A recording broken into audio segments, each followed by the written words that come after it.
الرحمن علم القرآن خلق الإنسان علمه البيان الشمس والقمر بحسبان والنجم والشجر يسجدان والسماء رفعها ووضع الميزان لا تطغوا في الميزان وأقيموا الوزن بالقسط ولا تخسروا الميزان والأرض وضعها للأنام فيها فاكهة والنخل ذات الأكمام والحب ذو العصف والريحان فبأي آلاء ربكما تكذبان خلق الإنسان من صلصال كالفخار وخلق الجان من مارج من نار فبأي آلاء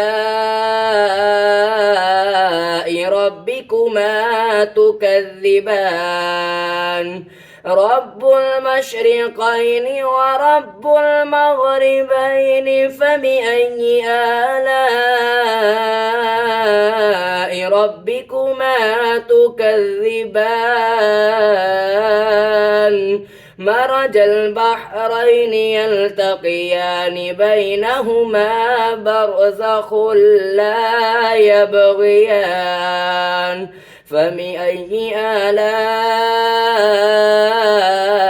ربكما تكذبان يخرج منهما اللؤلؤ والمرجان فبأي آلاء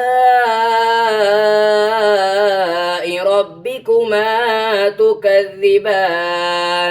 وله الجوار المنشآت في البحر كالأعلام فبأي آلاء ربكما تكذبان كل من عليها فان ويبقى وجه ربك ذو الجلال والإكرام فبأي آلاء ربكما تكذبان.